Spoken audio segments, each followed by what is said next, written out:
remind you where we were. So recall. So we've started introducing the states of a quantum field theory.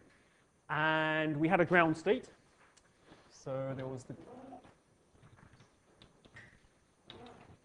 ground state 0, which is defined by the fact that it's annihilated by all the annihilation operators, an infinite number of them.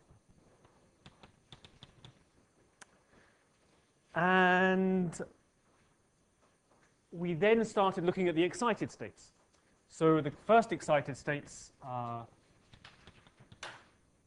well, which we then interpreted as one particle states.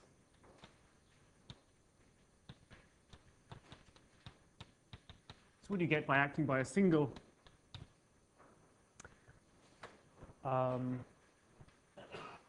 that's great, thanks Tibra. Is what you get by acting with a single creation operator on the ground state. And we started looking and convincing ourselves that this does indeed have all the properties that we would expect from a single particle state. So in particular, the momentum of this, the energy of this particle, we learned was p squared plus m squared. So it's got the energy that's expected of a relativistic particle of mass m with momentum p. The momentum of this particle, where this is the operator that you get by considering the conserved quantity that arises from translational invariance of the theory. So this just spits out the momentum p, so it's suggesting that it does have the right momentum. And finally, we also looked at the angular momentum of this particle when it was sitting there at rest. And we found that it had 0. It was 0, which we interpret as the fact that this is a spin 0 particle. Okay, so let me just stress this fact again. When you're first learning quantum mechanics, you're told that, because of miracles of the Lorentz group or something, particles can have this extra internal angular momentum which adds to other angular momentums, and and it's called spin. But here we see that what we're calling the spin of the particle is really just coming from the angular momentum operator. It's computing the angular momentum of the entire field, and we're evaluating that angular momentum on the one particle state. And okay, there's nothing that interesting so far because it's just giving 0. But we'll later see that we do exactly the same thing. We compute the angular momentum of a one particle state, and it's going to spit out a half for fermions, or 1 for photons, and so on. Okay, so there's nothing different about the spin from other angular momentum. It's all contained in the angular momentum of the field. Okay. We also saw that these were bosons, just because these A daggers commute with each other.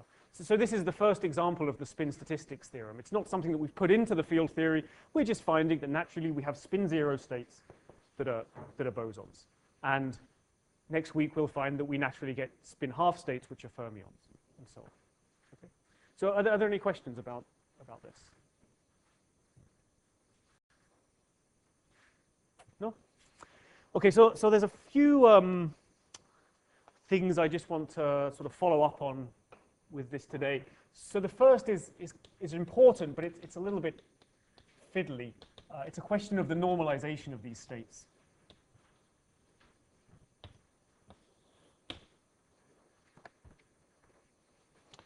Okay, and it's to do with this point that we haven't got manifest Lorentz invariant. We believe the theory is Lorentz invariant because it came from a Lagrangian, which was Lorentz invariant. But we had to go to the Hamiltonian picture, which involved picking a time, and then we look at these states, and the states are just labeled by 3 momentum, and so we might just be a bit worried about things. And it's going to turn out that although these are the right states to look at, there's a normalization that we could put in front of here, and we're going to have to choose a slightly different normalization than the naive one, which is just arisen, which is 1. Okay. So the vacuum is normalized in a sensible way.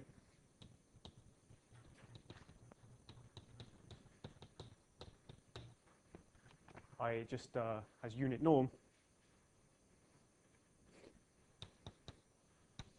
But this then means that the one particle states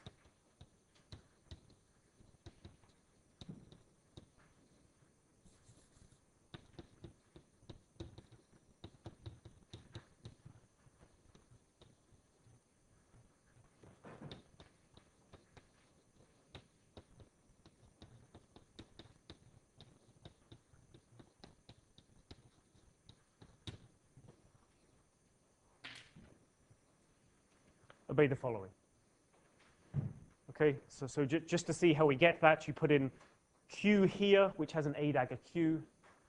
The bra vector P has an, after you flip it around, has an A, and then you just commute the A, P, and the A dagger Q past each other. That gives you the delta function. And then as soon as the A gets here, it annihilates what's left, which is the vacuum, and similarly the other way. Okay?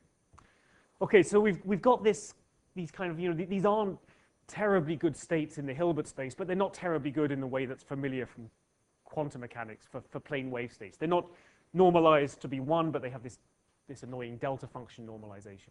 But that's the same issue that we've come across in quantum mechanics before. The problem here is a question about Lorentz invariance.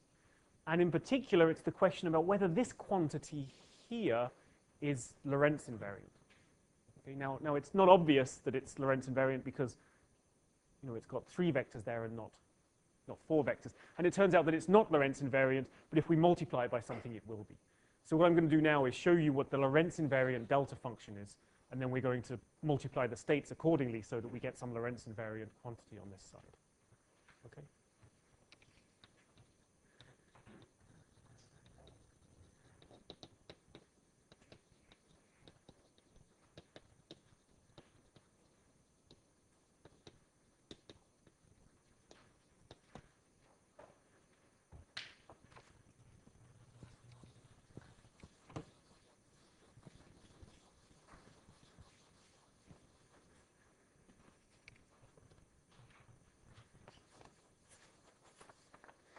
Okay, so here's the first thing I'm going to prove, just to try and figure out what is a good Lorentz invariant delta function. And my claim is that the following measure over 3-dimensional momenta is a Lorentz invariant measure, where, remember, the energy here is the energy of a relativistic particle.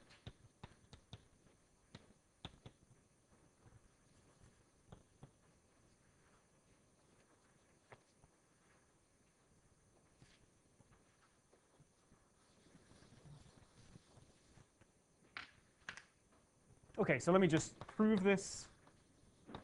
And the trick is just to start with things that we know are Lorentz invariant and then go on from there. So the first statement is that it's clear that the integral over all of Minkowski space is Lorentz invariant.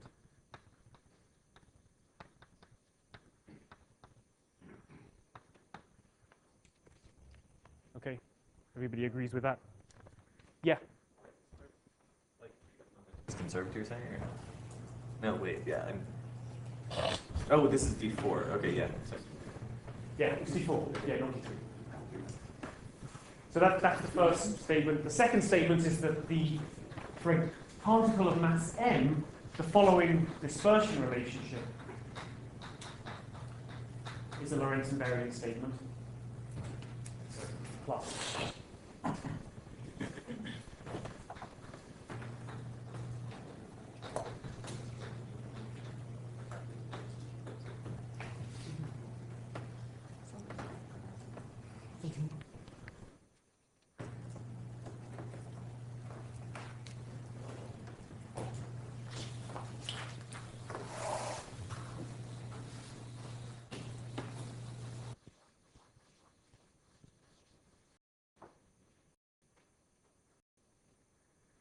And in particular, so there's 2 solutions to P0, one with a plus sign, one with a minus sign. But picking which solution we're on is also a Lorentz invariant statement. You want to square on? Yeah, sorry. Thanks.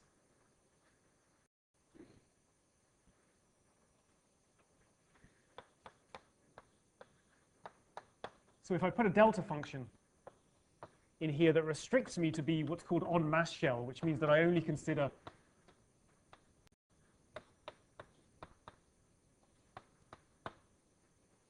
I integrate over all 4 momenta, but I only integrate over those 4 momenta which obey the relativistic dispersion relationship for a massive particle. This is also a Lorentz invariant measure.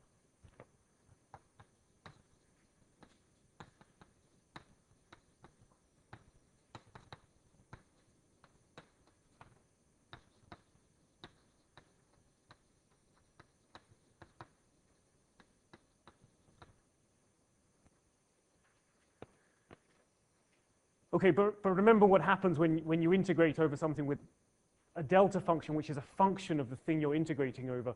For your troubles, when you impose the delta function, you pick up 1 over the derivative of that function in the measure. So this is equal to the integral of d3p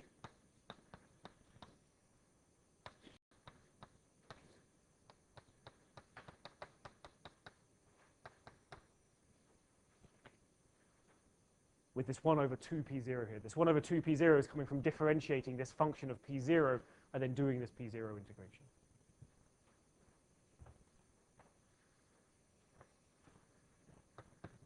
Okay. Yeah. Maybe you just explained it so I don't quite understand how the d4p became a d3p with that delta. I did the integration over p0, and I did it using this delta function, which meant that I only picked up p0 when p0 was equal to EC. Okay. Yeah. But then because it's not delta of p0 minus something, but p0 squared minus something, I pick up this thing sitting on the bottom.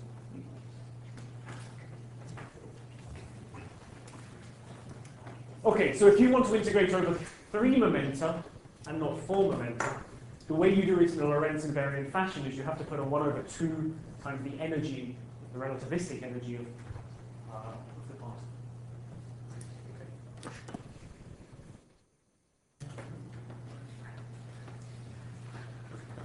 Okay, so an obvious corollary to this is that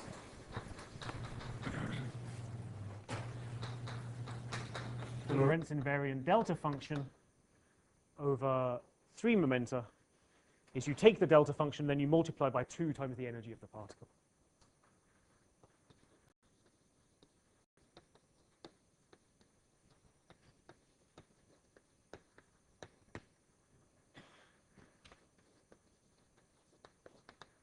Okay, and the proof of this is just that this is Lorentz invariant, and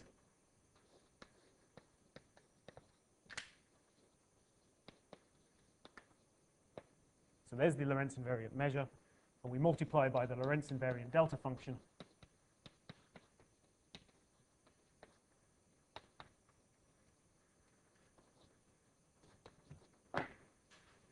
And that's what gives us 1. And 1 is obviously a Lorentz invariant number.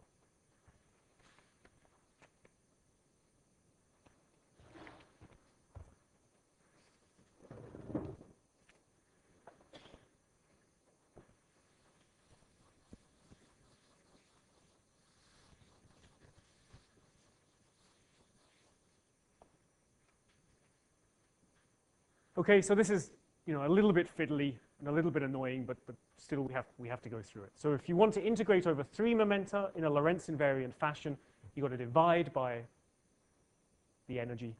If you want a delta function over 3 momenta in a Lorentz invariant fashion, you've got to multiply by the energy. So this is Lorentz invariant and this is Lorentz invariant separately. Okay.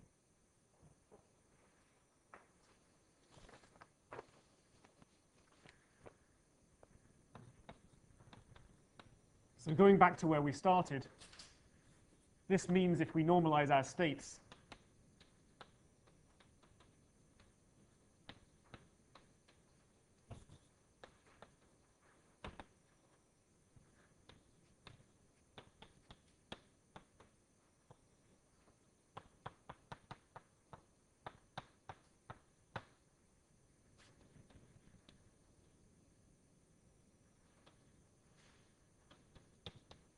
then the overlap of these new normalized states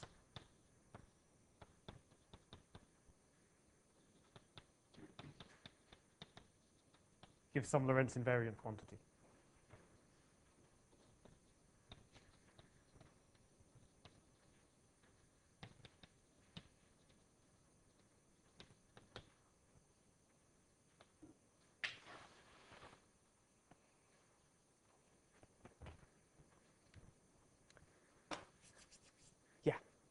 So there's no difference between E sub p without a vector and E sub p with a vector, right? Yeah, no, I've not been careful, but there's no difference precisely because E subscree with a vector is the square root of p squared plus m squared. And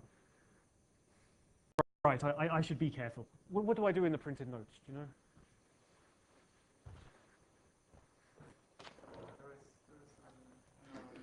know? No vector? There is an arrow. Yeah, okay. Everywhere there's an E sub p, I should be careful because of what I'm going to say now. But everywhere there's an E sub p, you should probably put a vector then. But there's no difference between them. So you're dropping the vector to indicate a properly normalized state? Good. So let me stress this because it's a very subtle notation choice, and I'm bound to make mistakes when I write things on the board. So be aware. The difference between this vector and this vector is just that I didn't write a vector here. I just wrote a p, whereas here I've got an underlined twin. Okay?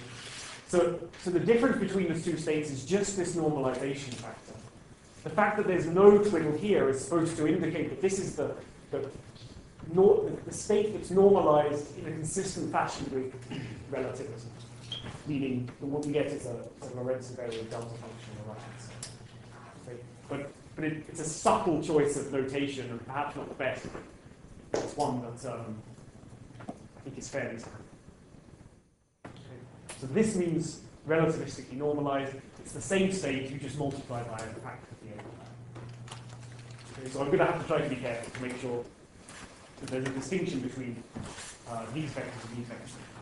Mostly we'll just see these vectors from now on.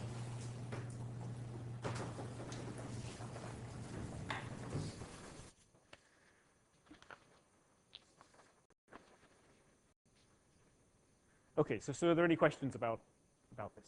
It's fiddly and annoying, but we've got to go through it.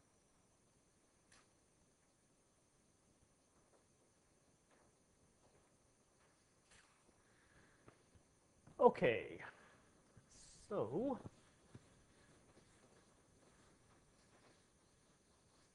a few more bits and pieces that I just want to introduce you to. We went through the real scalar field yesterday and quantized and found how particles arose. So now I'm just going to do exactly the same thing, but for the complex scalar field. Okay. Now, as the complex scalar field is made of two real scalar fields, you might expect that what we're going to get are two different types of particles. And that's exactly what we'll see.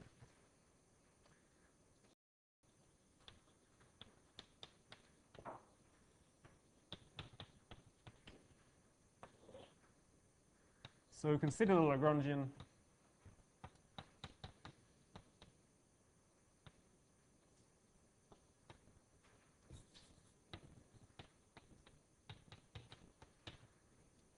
I'm going to call this capital M, not because it's different, but just because later I'm going to have real scalar fields and complex scalar fields interacting together, and so I'm going to have two M's. So I'll just call this capital M for now. I said this before, when you have complex scalar fields, there's typically no factor of a half sitting here or here. Okay? It's because that when you figure out the equations of motion, so Euler-Lagrange equations, you can treat psi and psi star as independent variables. And you find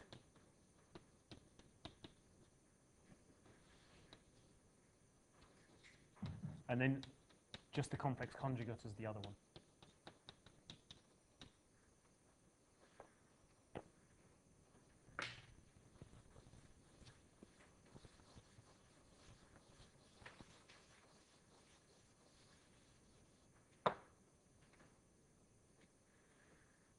Okay, so we want to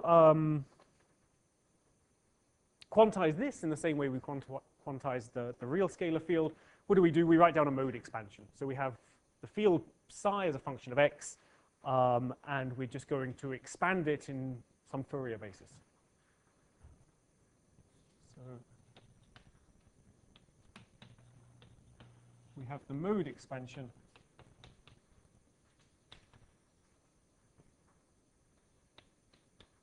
psi of x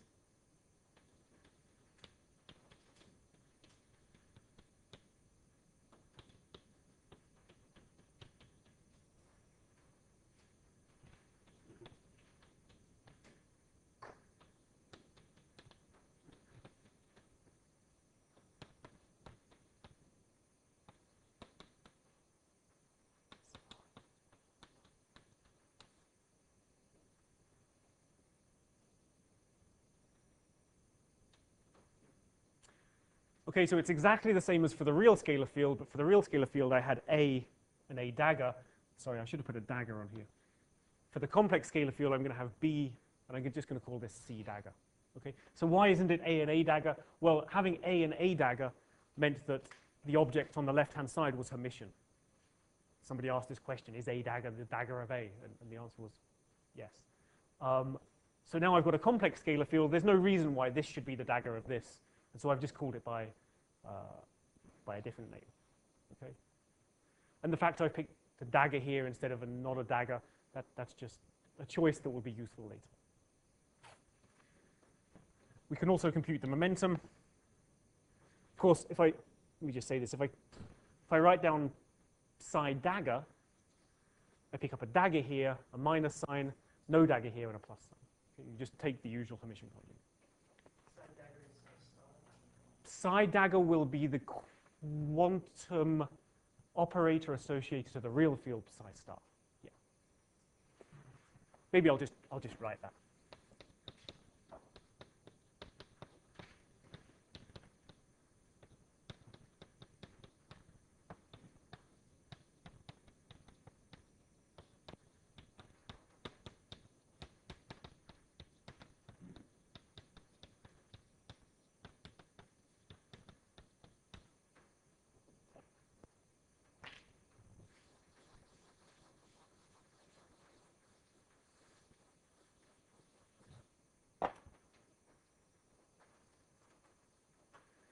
Okay, then we've got momenta. Yeah. I don't quite understand the distinction between psi star and psi dagger. By star, I just mean that it's a typical C number function. By dagger, I'm emphasizing that it's an operator. Okay. Yeah. So it's not just complex conjugation because it's really an operator. So now it means Hermitian conjugate. Okay, because now we're talking about the promoted. Now these are quantum fields operated by field. Yeah. So what's the momentum? Well, the momentum conjugate to psi dot. Sorry, the momentum conjugate to psi is psi dot star. So you get this flip going from the momentum conjugate to psi has a star there.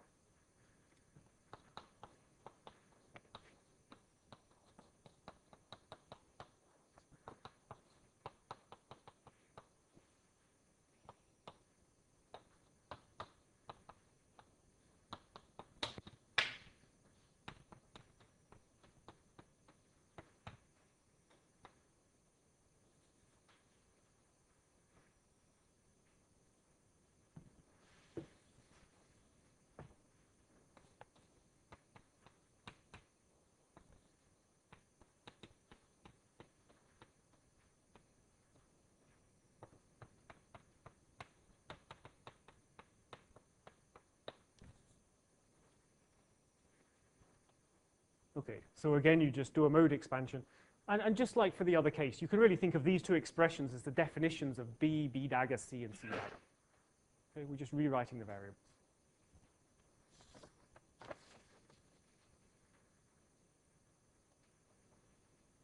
And there's one for pi dagger that I'm not going to bother writing down because you just change this and put this to a plus.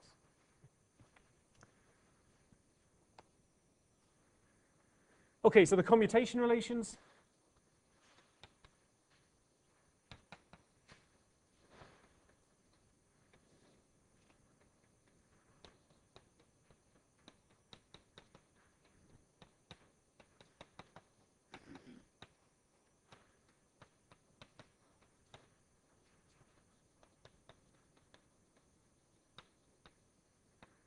Okay, the commutation relations for this are that psi doesn't commute with pi, its own momenta, when x is equal to y. Sorry, there should be a y there.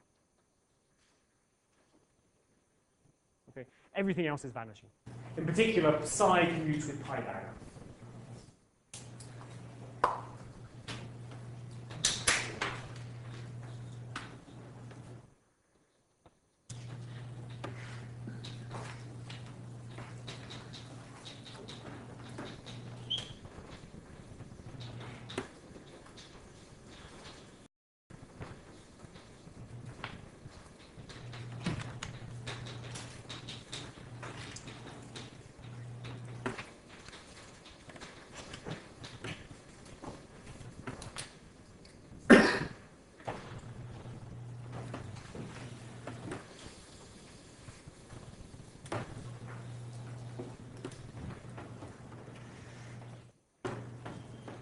Okay, so you can do this tedious exercise where you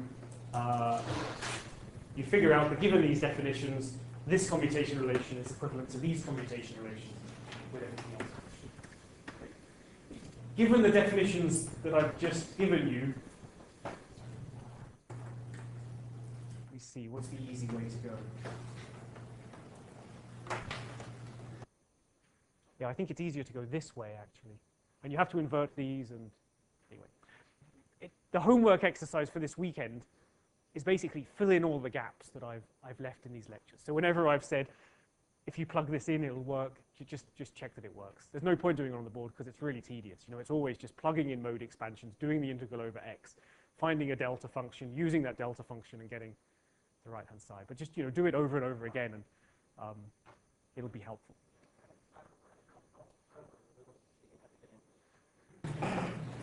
As Callum said, he would love to grade this day up. Handily.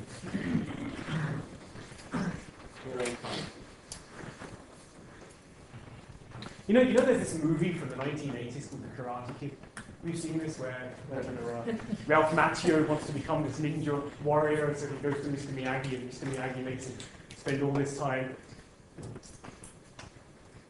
washing fences and cleaning cars, wax on, wax off. You guys seen this? This is just not legitimate.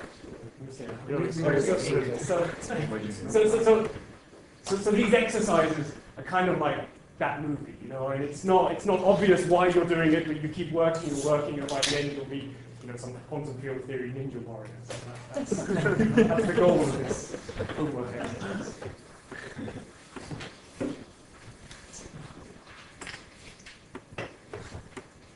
Okay, so what do we have here? It's a complex field. We've got two creation and annihilation operators, B's and C's. We could work through exactly the same thing we've gone through. You find that each of them will give you a particle of mass capital M and spin 0. Okay.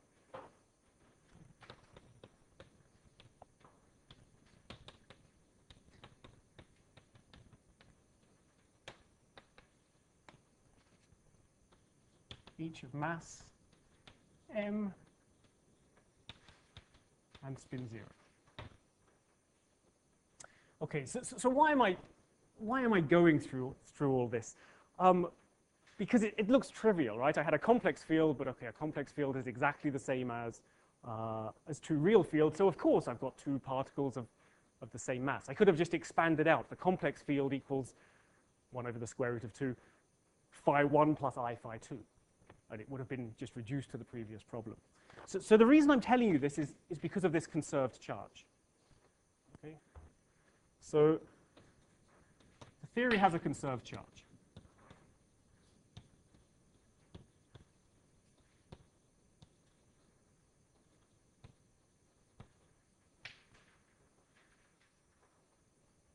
And the conserved charge we worked out maybe yesterday, maybe the day before. Psi minus psi star psi dot.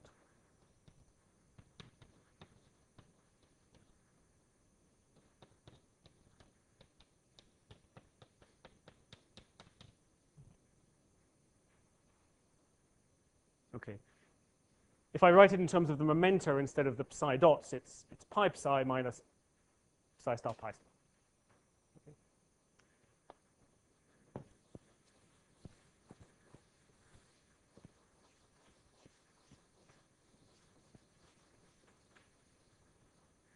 Okay, so now comes one of these tedious exercises that you're going to do over the weekend.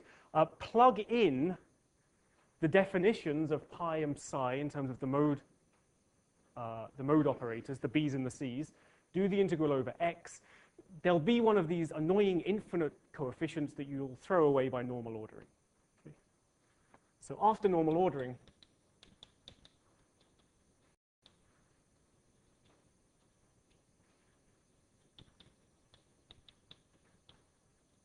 we'll find q is equal to the integral of d3p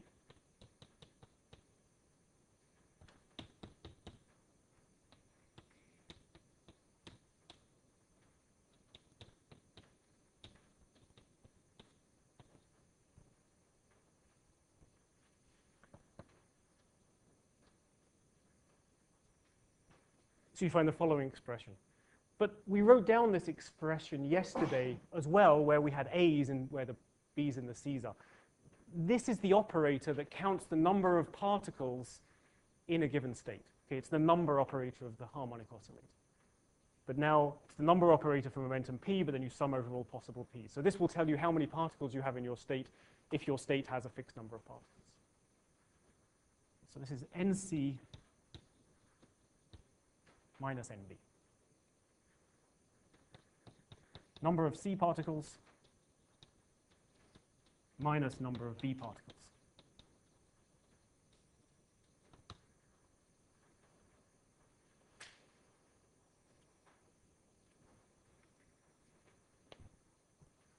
Okay, so big deal. We've got an operator Q, which is the number of C particles, not minus the number of B particles. Now, in the free theory that we're considering, the number of particles doesn't change. Nothing interesting is happening. In the real scalar field, the number operator n commuted with the Hamiltonian that told us the number of particles doesn't change. In this theory, nc commutes with the Hamiltonian, and nb individually commutes with the Hamiltonian, and the number of particles doesn't change. However, very soon we're going to come to interacting theories, where these particles actually bounce off other particles and do interesting things. When that happens, neither nc nor nb will be conserved. So they will change under the dynamics. They don't commute with the Hamiltonian.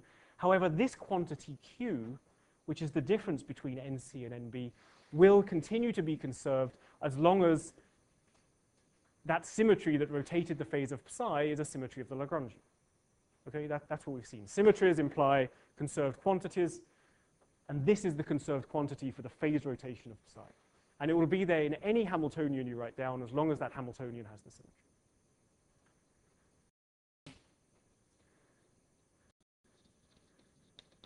So Q commutes with the Hamiltonian, which is telling us it's a conserved quantity.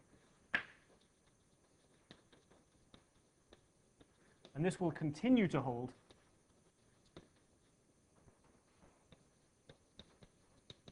in interacting theories.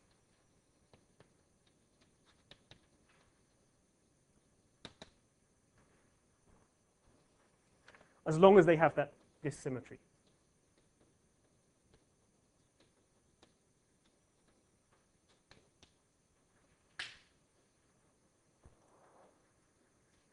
In fact, let me say this a slightly different way. Remember that when we computed this charge in the classical theory, it didn't depend what the potential was. It didn't care about the potential. It only cared about the kinetic terms. You can see that here. There's no m's that appear in this. So it's going to be exactly the same object, regardless of what the potential is, and regardless of what the interaction is. It came from the symmetry psi goes to e to the I alpha psi. Yeah.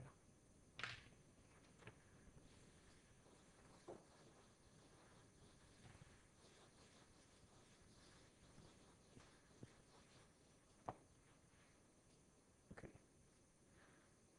So there's words that we have for the fact that the number of for the C particles and the B particles, and the fact that their difference is conserved even in interacting quantum field theories. And the word is antiparticles. So we call one of these particles a particle and the other one the antiparticle. Okay? And as we've seen, they both have the same properties. They both have the same mass. They both have spin 0. They're also going to carry other quantum numbers that are the same when we come to introduce other quantum numbers. Okay. So we interpret B and C as particles and antiparticles.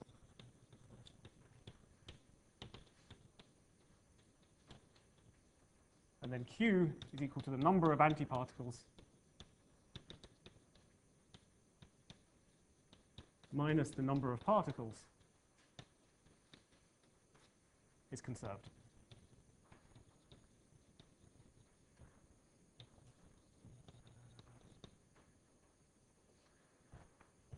Okay, so you get distinct particles and antiparticles when you have a complex scalar field. When you've got a real scalar field, we only got one particle, and the interpretation there is that that particle is its own antiparticle. So for real scalar fields,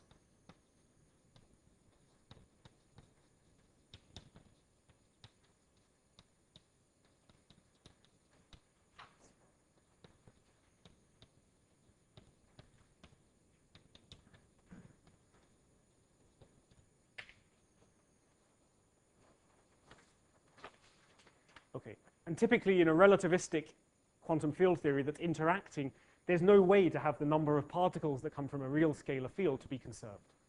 For particles, its own antiparticle, it can just annihilate with each other. And we'll see that usually that's what happens. If you have relativistic interacting theories with real scalar fields, the particles from the real scalar field just don't hang around that long. They typically annihilate with each other. And it's because there's no conservation rule protecting them. Okay, questions about this? Yeah. Is the E&M field, is that a real scalar field? No, it's going to be a different kind of field. It's called a vector field. Oh, You know, it has a little index on it because it's a vector and rotates. And it comes with all sorts of wonderful subtleties in trying to quantize them. So this wouldn't be what we do in the third week. This look at that. What are particles in nature than a scalar field? And the Higgs is the one we haven't found. But quantum field theories aren't necessarily just to describe fundamental physics. They describe physics on lots of length scales. So, for example, mesons, a very good example of scalar time mesons, which you could model as a field theory where there's a meson field and you quantize it and it gives you a little meson. Yeah, I was just wondering, does the fact that you get particles and antiparticles in the complex scalar fields, does that have something to do with the relationship between complex conjugation and time reversal? Because I think no is the answer. Yeah, why do you suspect so? Because I once read something about an antiparticle being can be looked at as a particle propagating backwards. Okay, good. So these field theories will have invariant under 3 discrete symmetries. Let me say it again. There are 3 discrete symmetries: time reversal, parity, which is sort of reflection in the mirror, and chance conjugation. There's a theorem that says that any decent relativistic field theory has to be invariant under the combination of all 3 done together, but not necessarily under any individual one. And the standard model is a perfect example of a theory which is invariant under all 3, but not under any individual combinations. Now, it's true that under all 3 of those, you get charge conjugation and time reversal, and particles turn into antiparticles. And this was one of the ideas that led Feynman to develop Feynman diagrams. And we can talk about this when we come to the Feynman diagrams. There was another question. Yeah. From the way phi was defined, the field operator phi was defined, you choose C to be any operator, and There's nothing that will stop us from taking C to be equals to B. Oh, but the thing is that that would be giving an extra restriction that isn't there. So if C was equal to B, the field psi that we had would be equal to its Hermitian conjugate. Psi would be equal to psi dagger. But that's not correct. It's coming from a complex scalar field, and so we don't want to impose that restriction. That restriction should only be imposed on real scalar fields, which turn into Hermitian operators. We don't want psi to be a Hermitian operator. That would be effectively saying that it was real to begin with. If by chance I can put C equal B, then I have Q equal 0. Yeah, so what would that mean if you're... you shouldn't really think in terms of putting C equal to B, because they're different operators. You know, that would be like in quantum mechanics saying, we'll put X equal to Y. They're operators, so what does that mean? You could look at states whose eigenvalues under this operator was the same as eigenvalues under that operator. That makes perfect sense. In that case, these are states that have equal numbers of antiparticles and partons.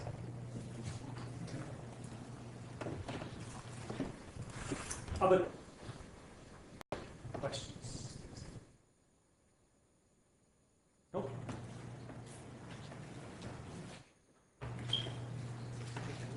Okay, good. So what we're going to do now is try and push forward and start making things look a little more relativistic again.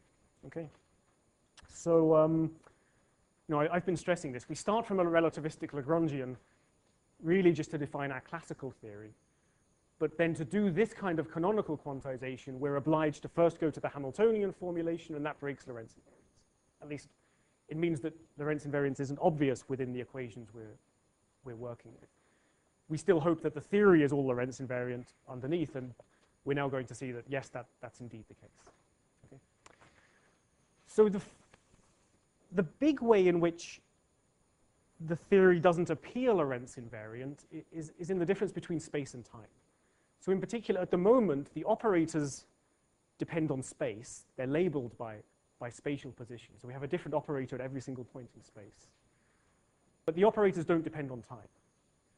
Meanwhile, the states they're not states that depend on space. We're not thinking of them as wave functions over space. They're something much more complicated. They're sort of defined over space as a whole. They're wave functions over the space of fields over space.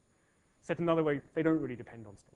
But they do depend on time. They're the things that are evolving as time goes on. So that already sort of is you know, a separation that's perhaps not ideal. But we know exactly how to change this. Because in quantum mechanics, we've got the Schrödinger picture and we've got the Heisenberg picture. And if we want a formulation in which the operators depend on space and time and the states don't depend on time, then that's very easy to do. We just go to the Heisenberg picture.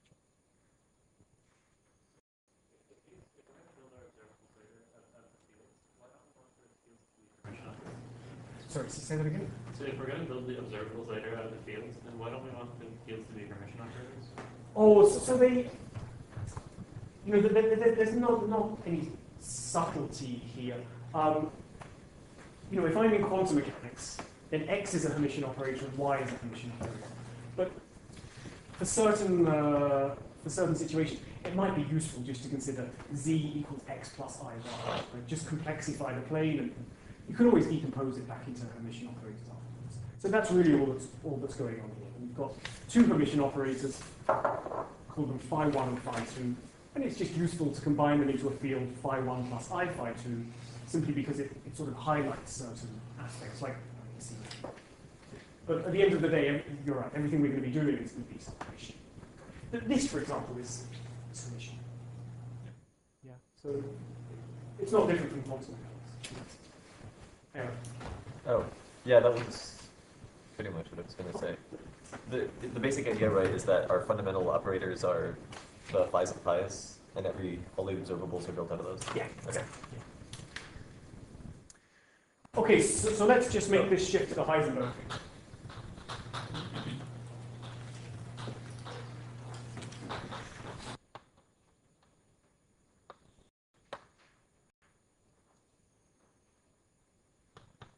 So at the moment,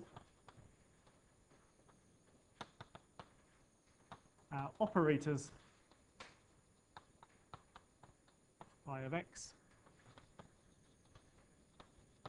depend on space, but they don't depend on time.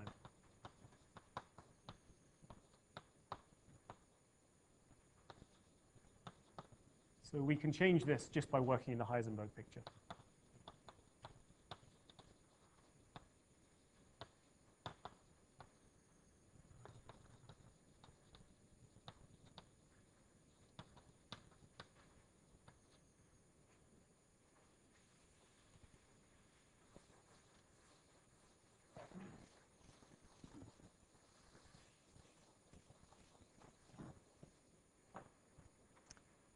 Okay, so what's the Heisenberg picture? Remember, for any operator, so this is true in any quantum mechanical system, quantum field theory system.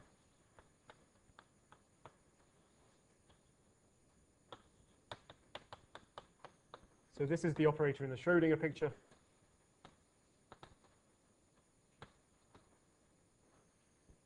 And this is how we define the operator in the Heisenberg picture.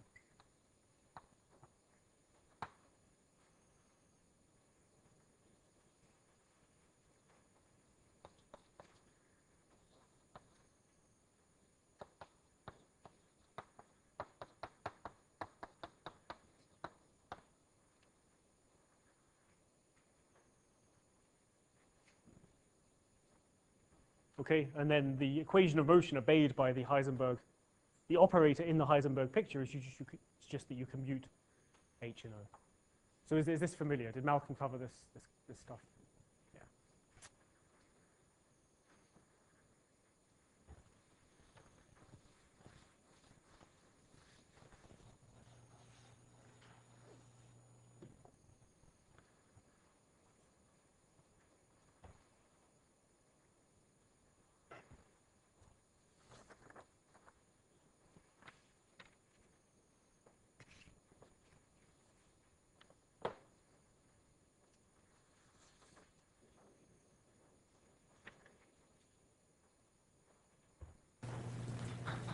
Is that a question?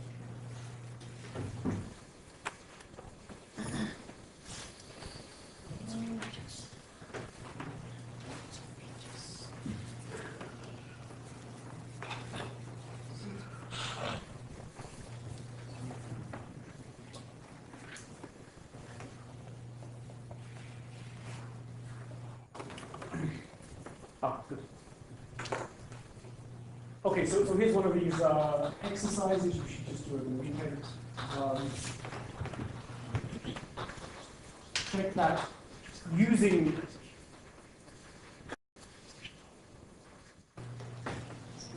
check that using this, the operators for the real state field that they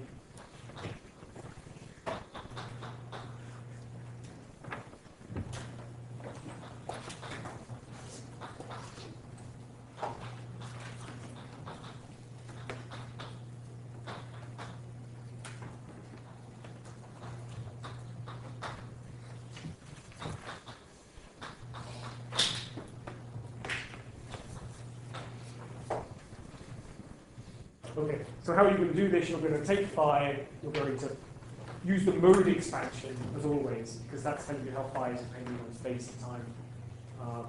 Well, this is telling you how phi is depending on time, and then you plug into here that mode expansion is over beta and you just work through it.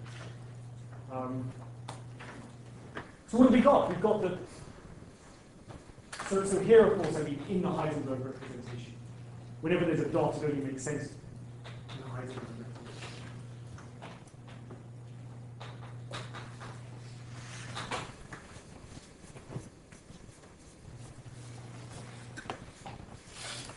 Okay, so this is quite nice. Just by going to the Heisenberg picture, you can check that the field phi obeys a Lorentz equation. It obeys the Klein-Gordon equation, which is what the classical field that we started with. This is the Klein-Gordon equation.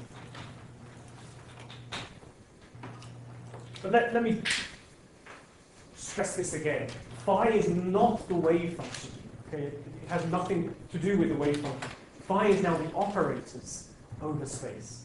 So this is an operator-valued field of space and time, where the time has come in because we're in the Heisenberg picture, and it has to obey this equation. Okay? Yeah. Earlier you had that pi was the time derivative of phi star. Mm-hmm. Were we in the string? Oh, sorry, no, this is for a real scale. Oh.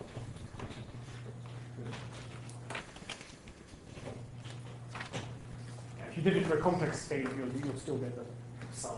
The star will still appear here. So we were in the Heisenberg picture. Earlier. Or was that, Oh, Doesn't make earlier? sense. No, earlier, sorry, we were in the classical theory. okay. Yeah, so earlier I was, I think I maybe said it too fast, I did. So we want to know what the momentum is. How do you do that? You take the classical Lagrangian, you differentiate. Whenever there's a Lagrangian, we're basically in the classical theory. Yeah. And then it was the next line on the board when I expanded the quantum theories in terms of operators. But if we already had this time dependence, why are you making a distinction? No, so in the classical theory, the fields are a function of space and time, and obey certain equations and have certain relationships between them. Then we quantize, and as soon as we quantize, the operators stop depending on time because we're in the Schrodinger picture. And now we've managed to put time back into the operators by going to the Heisenberg picture, and we find that actually in the Heisenberg picture they obey the same equations as in the classical theory. Sorry, I wasn't really clear. Is that clear to everyone? Does somebody just want to ask me the same question again, and then I can repeat it again? It'll be clear. Yeah. Here you quantize. Yeah. Right? But then here you still take the time route with that quantized thing. Ah, good. So not. Yeah, I was just too quick.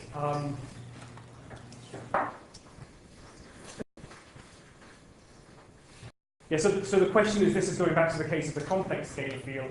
I wrote psi equals and then some mode expansion, B's and C's. And then I wrote pi is equal to the L by the psi dot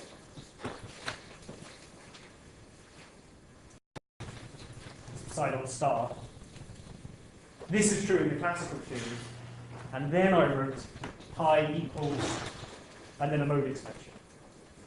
B dagger minus C. This is true in the quantum theory. So strictly speaking, there shouldn't be an equal sign between these two equations. But I maybe put an equal sign on the board. Sorry, so there's a conceptual difference between this calculation and this calculation. I didn't stress. Thanks.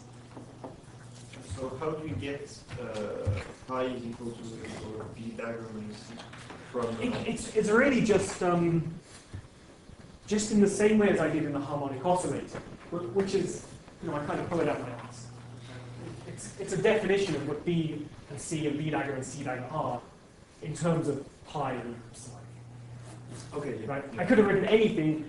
This is the thing that I know is going to help solve the equations. Yes, I didn't realize that you had enough degrees of freedom. Yeah, I got two complex objects on the left-hand side, psi and pi. Two complex objects on the right-hand side, C and B. Yeah.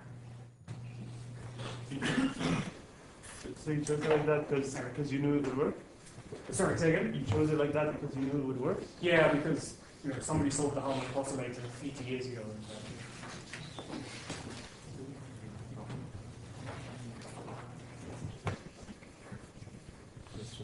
Okay.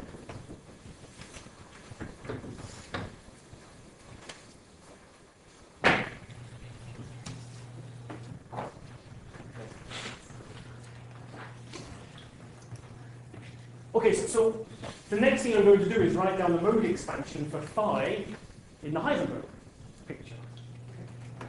So you want the mode expansion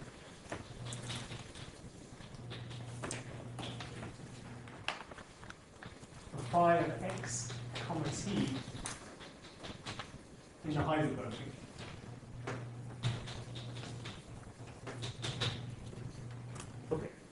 So until now, until this board, phi was only a function of x, but now we're in the Heisenberg picture, it depends on x and t. What we need to do this is the following results.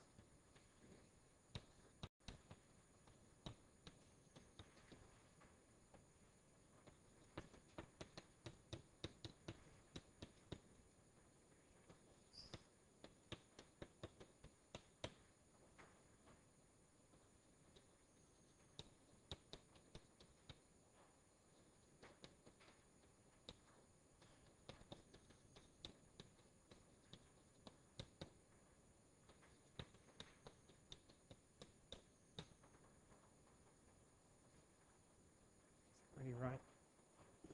Let me just check I got my minus signs right.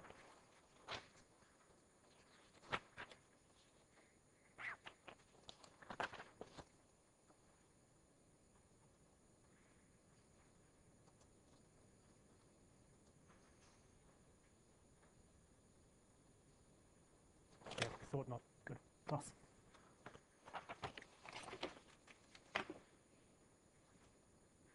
Okay, so why do I need these results?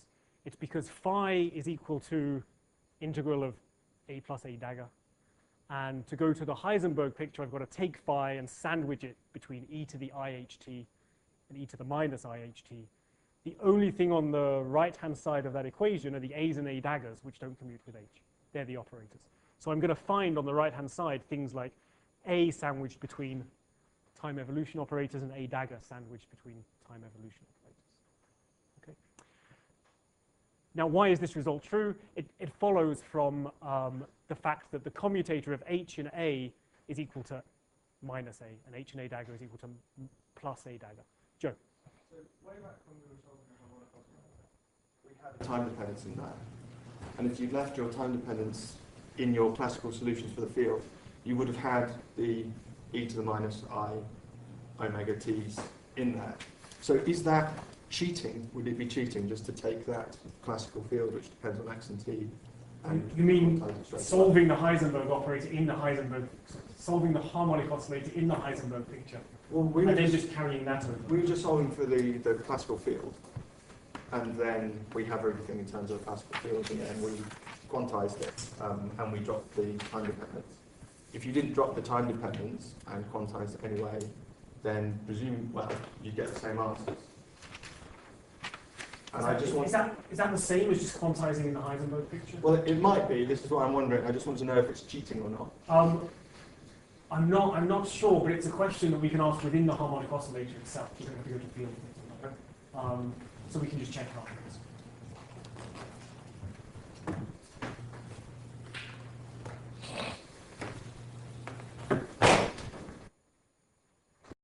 Tact. Okay.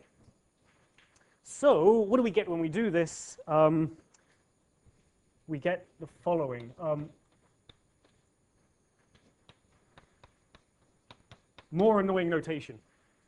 If there's an x without a twiddle underneath, we're in the Heisenberg picture. If there's an x with a twiddle underneath, we're in the Schrödinger picture. Okay?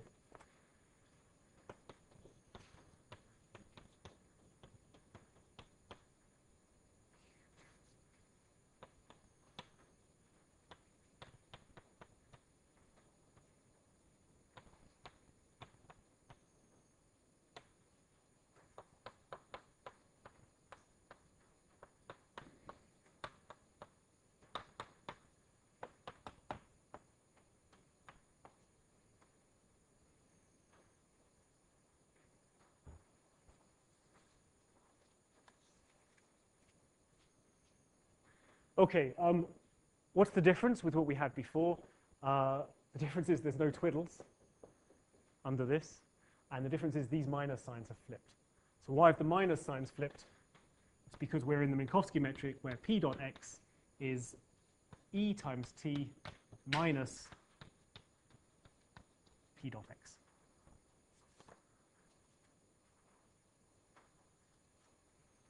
Okay, so the e dot t is the new thing that's come from here.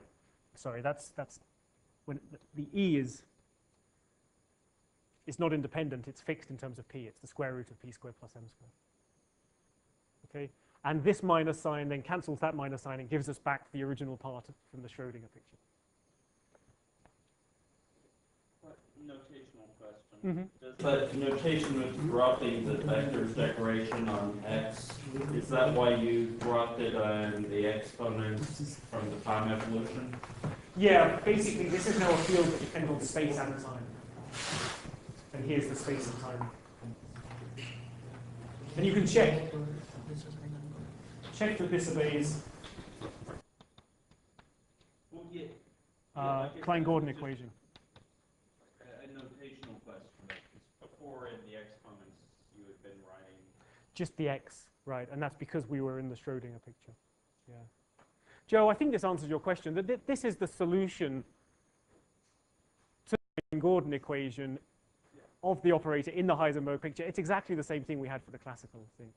So you could have just jumped straight there, but I don't know how comfortable you would be with that. But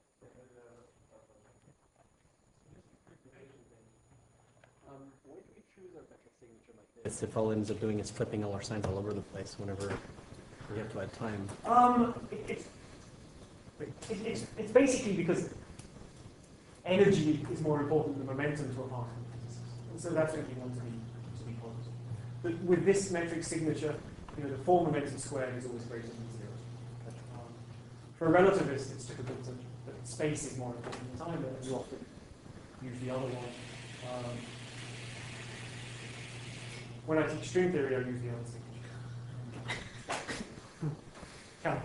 Just about those questions, if you had jumped straight to this without going back and forth to the Schrodinger picture, what would you have written down for the commutation relations? Yeah, good. Now, I think that's exactly the right question. Yeah. Does that make? So I'm going to write down the commutation relations now, and there's a subtlety. And yeah, I think you're exactly right. The subtlety is what you see by going by the Schrodinger picture and doing things properly. Yeah, thanks. Eric. Yeah, sorry, just one other little question for the notation. Is there any reason why we still keep the twiddles on the P's for the A's? Yeah, so they're and I haven't changed these is the real reason. Let me just do an aside. I decided not to introduce this notation because it's basically not relevant. But remember that, because I've confused you enough with dropping twiddles. So remember that the difference between this guy and this guy is some relativistic normalization factor. Some people define a similar object, AP, which, when acting on the vacuum, will create this with this normalization. So it's AP. Yeah?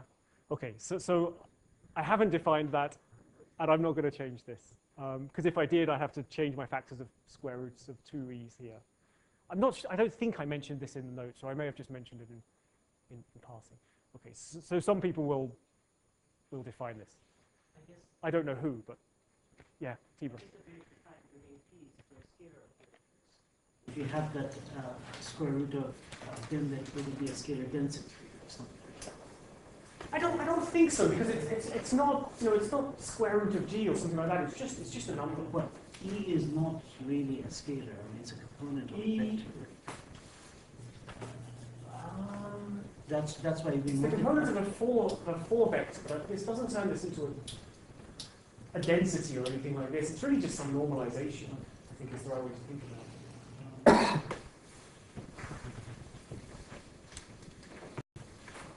Okay, so now we come to the subtlety that Callum mentioned.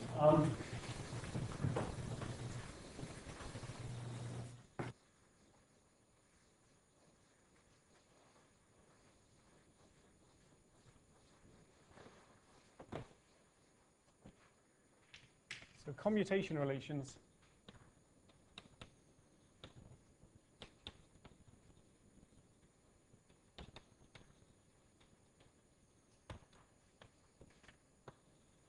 Causality. So, we might think we're doing great, that we've managed to rewrite our theory in a way that looks completely Lorentz invariant, because the operators now depend on space and time and obey this Klein-Gordon equation, which is Lorentz invariant. But there's a small subtlety which is in the commutation relations that that the operators obey. So in the Schrödinger picture, the operators obeyed certain commutation relations, but there's no mention of time. So what are the commutation relations when we go to the Heisenberg picture? Well, we could always pick a time where the Heisenberg picture and the Schrödinger picture agree. And so we can carry over the commutation relations at a fixed time. So the fields now obey equal time commutation relations.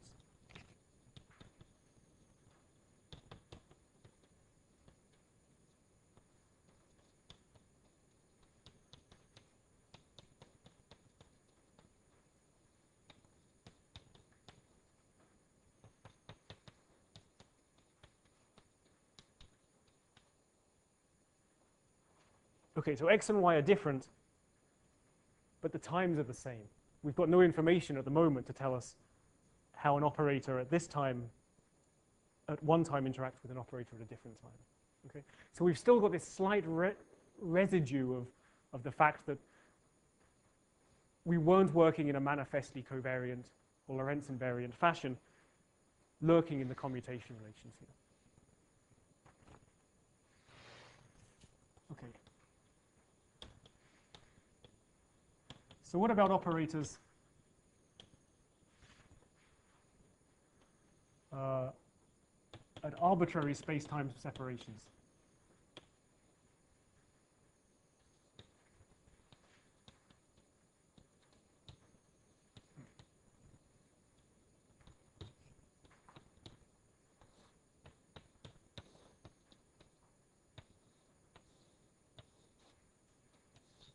Okay, so here's the kind of familiar light cone we draw in general relativity. Let's suppose there's some operator O1 inserted here.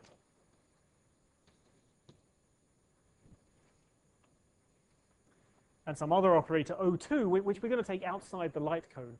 And we want to know what happens, what's the commutation relationship between O1 and O2.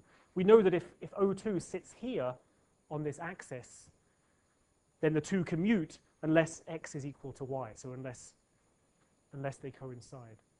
But you know, if this is to be a Lorentz invariant theory, it better be that O2 commutes with O1 if it sits anywhere outside the light cone, because another observer, of course, would have this as his t-axis and should find that it commutes.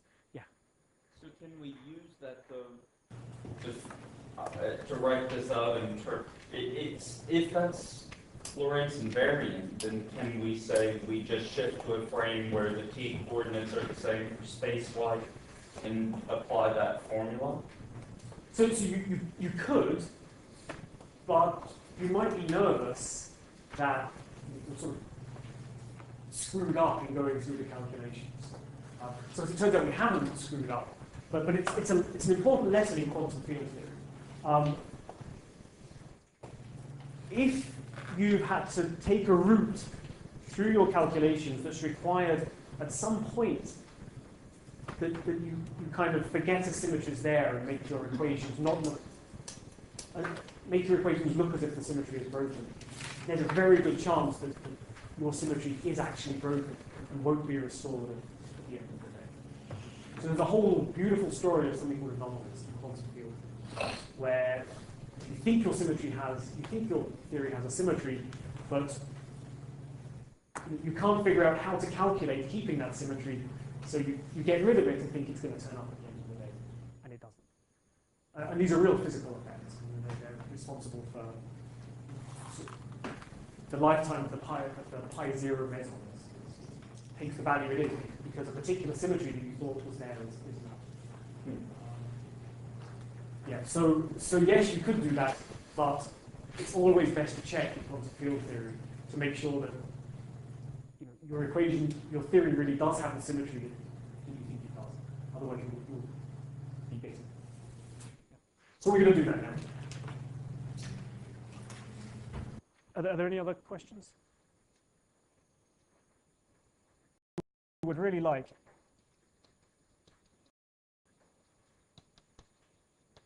So in particular for causality, it's kind of crucial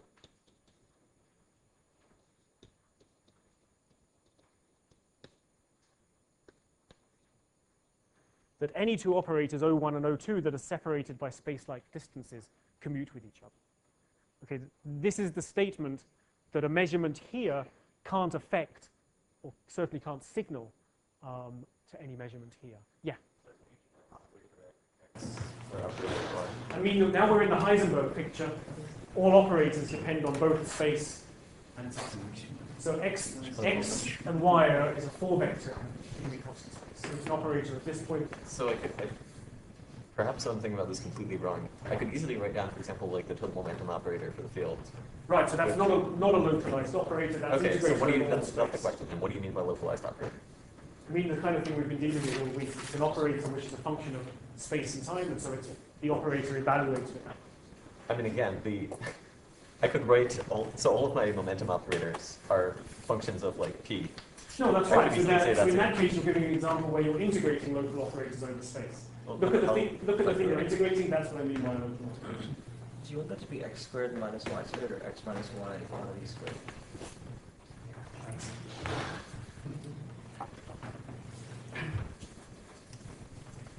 Okay, so this ensures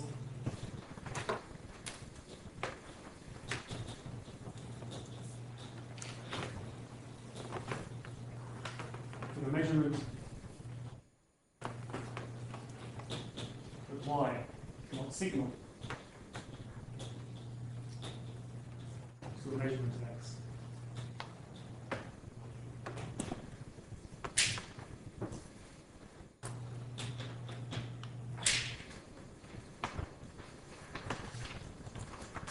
Okay, so is it true? And let's just check. We're going to define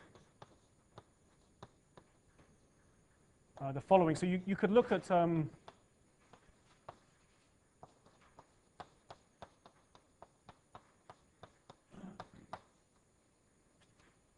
you could look at phi and pi, but actually the thing that's going to be more interesting in what follows is to actually look at phi commutated with phi. Okay. Again, there's no guarantee that this commutes. We know that there are equal time commutation relations, so that phi evaluated at a time t, but any space point, does commute with another phi evaluated at time t. So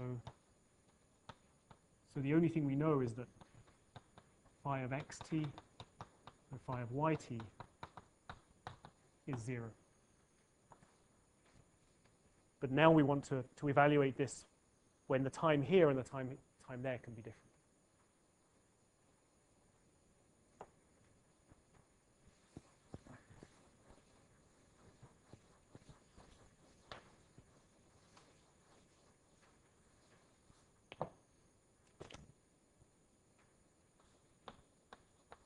So one can check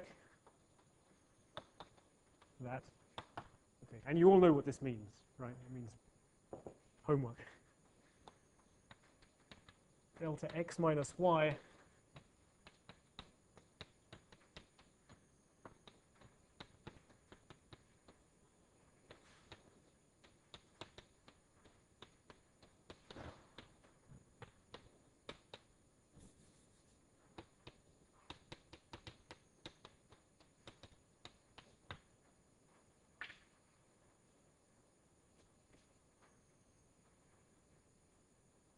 Okay, so again, simple calculation, plug in the mode expansions, do the commutations. There'll be delta functions from the commutations, and this is what you get. Okay? Okay, so things to note. You know, in principle, what appeared on the right-hand side should have been an operator, because the definition of this guy is an operator. But what actually appeared on the right-hand side is a very simple operator. It's just a number. Okay, this is just an integral of C numbers, so it's the operator 1 multiplied by this number.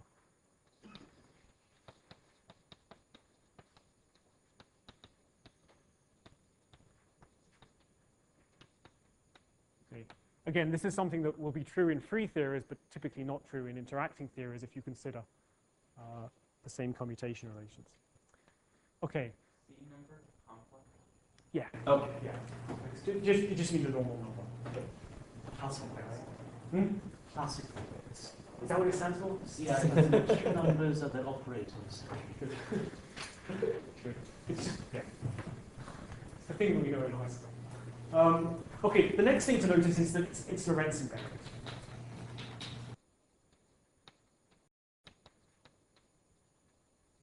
Okay, so that's very good. Why is it Lorentz invariant? Well, here we've got 4 vectors dotted into each other, so this is Lorentz invariant.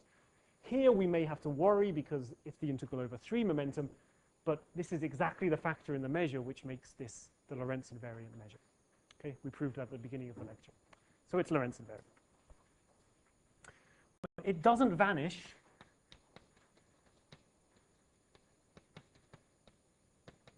for time-like separated events.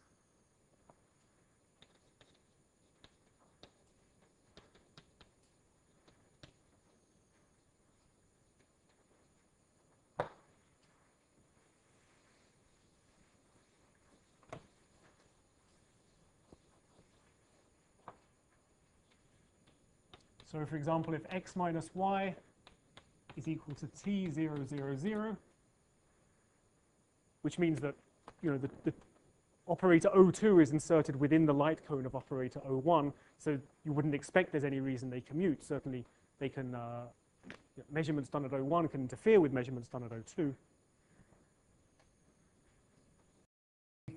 If we evaluate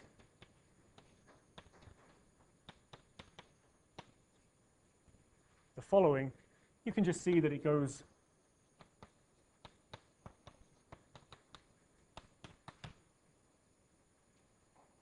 roughly takes the following form. Okay, so it's not equal to 0. But finally, it does vanish at space-like separation.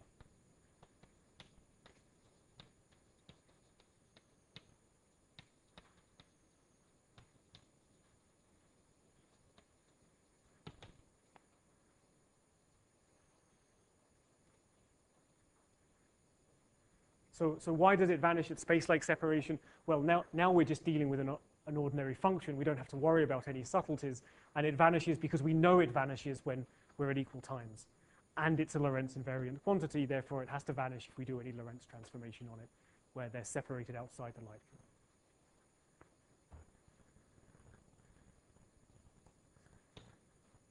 So it vanishes at equal times.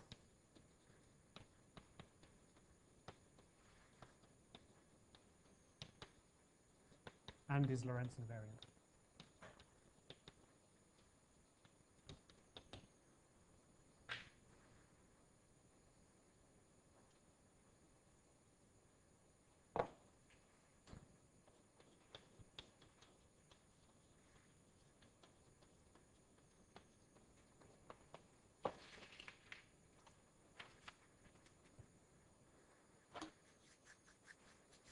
Okay, so it's taken us a bit of work. We butchered this theory so much to go from Lagrangians to Hamiltonians that after we quantized, we had to work kind of hard to make sure that everything was still Lorentz invariant. The fields obey Lorentz invariant equations of motion, the operator fields, and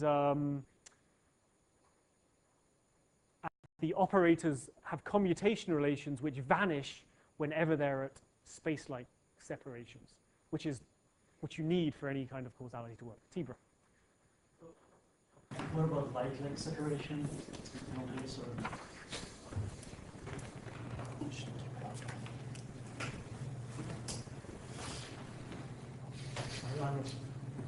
In this theory, I'm not sure.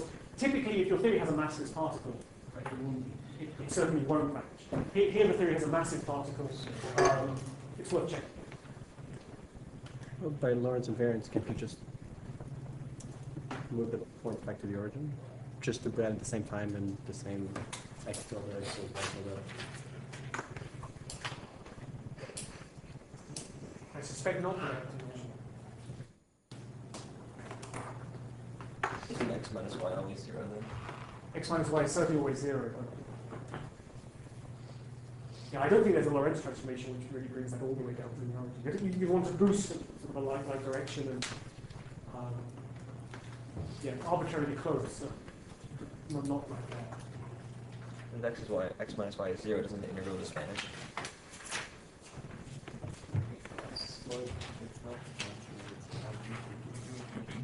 X minus y squared is squared. Oh, it's very, Other questions? All good? Okay, stay on.